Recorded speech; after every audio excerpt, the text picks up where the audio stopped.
Let's bring in Congressman Doug Collins. He's a Republican from Georgia, ranking member of the House Judiciary Committee, U.S. Senate candidate, off quarantine for a week and a half, I understand, and we are talking to him live from your house, right, Congressman? That's right, Ainsley. I'm here this morning bright and early listening to the good news that the bill did get passed and that we're looking forward to getting that relief to President Trump's desk. That's great. I was reading through some of the things that are in this bill. I don't know if you've had a chance to read it. It's big, and it's coming to your hands soon. But I read that for small businesses, which is really important, that the package includes $349 billion in loans.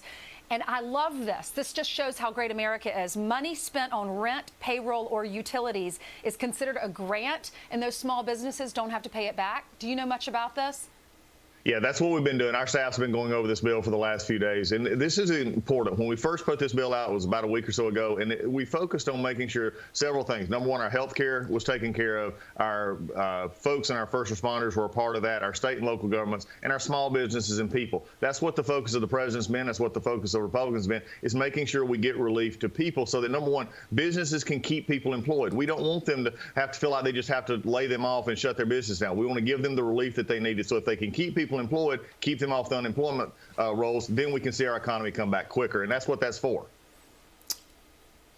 That's right. And, you know, it cannot come soon enough. Yesterday it was announced that apparently the Cheesecake Factory, that great big restaurant that everybody loves to go to, they announced through their CEO apparently yesterday that apparently they cannot pay their rent come April 1st. And so this particular bill, which the House, which you're a member of, Congressman, will vote on, it sounds like tomorrow morning, it has passed the Senate. Here's the Speaker of the House talking about poison pills and things like that. Watch. If we don't have unanimous consent, my two options with my members is to call them back to vote to amend this bill or to pass our own bill and then go to conference with them.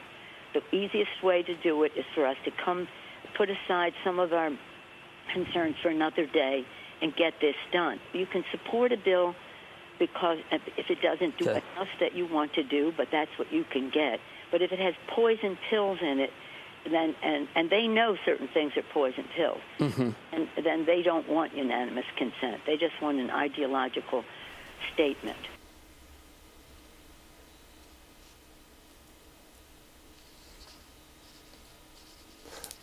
So, Congressman, that was a couple of days ago where Nancy Pelosi was talking about how you would vote on it. It sounds like they would like to do it via unanimous consent. However, AOC has already suggested she might have a problem with it. So it sounds like you're going to have to all go back in some fashion to actually do some voting in person, right?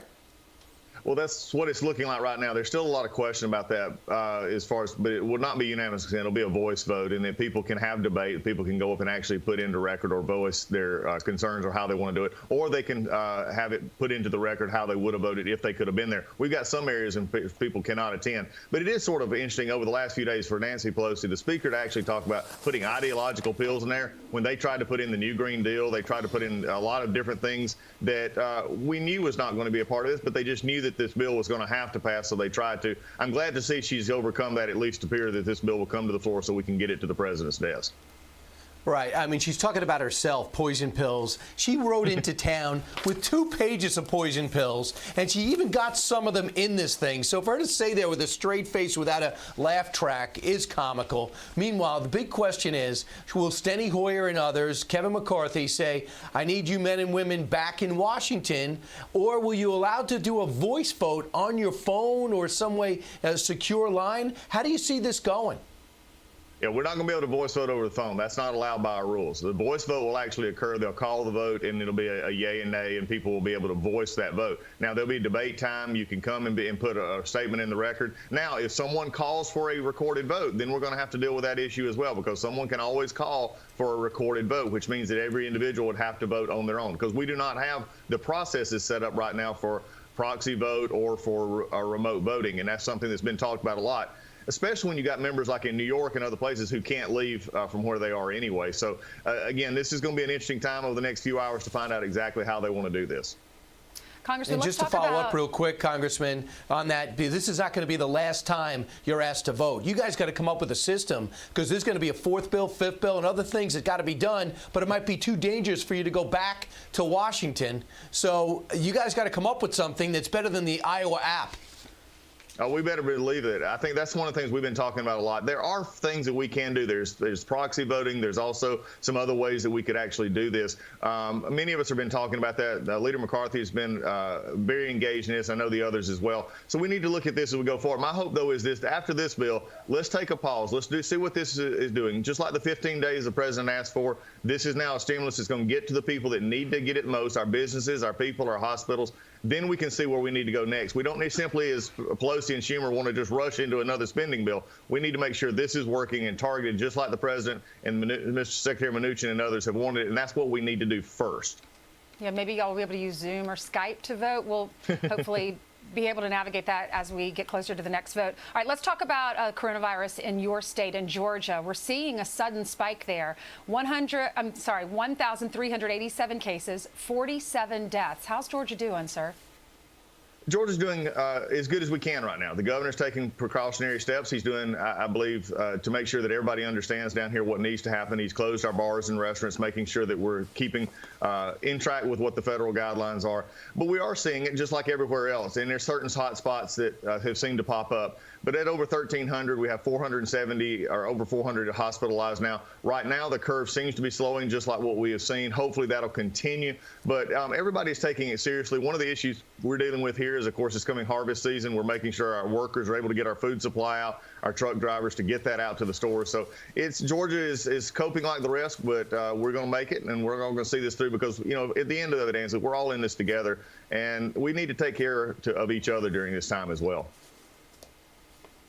That is so well put. We got to take care of each other. That's one of the things that has brought us all together. But at the same time, Congressman, and you're on the Judiciary Committee, it sounds like the Department of Justice is looking at people who purposefully infect others. And so here's a quote from the Department of Justice. Coronavirus appears to meet the statutory definition of biological agent. Threats or attempts to use COVID-19 as a weapon against Americans will not be tolerated. So it sounds like people could actually be charged if they infect others knowingly, Congressman. I think it's great to see the whole government approach going on right now. The Department of Justice is making it very clear. If you want to do something, or if you want to inflict harm or psychological harm or even physical harm on someone with this virus, that they're going to be taken seriously. I mean, I've heard reports of people, you know, jokingly saying that they're coughing on people and I have the virus and they don't. That causes a fear right now that is unwarranted. And I think the Department of Justice is making it very clear. If you want to do something like this that hurts the American people, you're going to be in trouble. Congressman, the other big story that we'll discuss throughout this 3 hours and throughout the day is the president really itching to lift the economic sanctions and the deadlock on the economy in sections that don't be severely infected. Has there been legitimate talk, bipartisan talk, about how to start opening up the economy again? Well, I think the biggest starting up of opening the economy is this bill and getting the relief aid to the folks who need it first. I think this is always, the president's done a great job of doing a two-pronged approach. Number one, looking out for the health and safety of Americans and making sure we take care of doing social distancing, doing the things that need to be done to keep the spread down. And at the same time, looking with an eye toward knowing that we're going to come out of this and that the economy needs to be in a shape where it can recover and recover quickly. So I think this is exactly the conversations that are being had, and this bill is the first step, along with the health and safety precautions that are being put in by the president and his team. All right, Congressman, thank you. Yeah, thank you so much for being with us. We appreciate it. Good luck. Thank you. All have a great day. You're welcome. You too.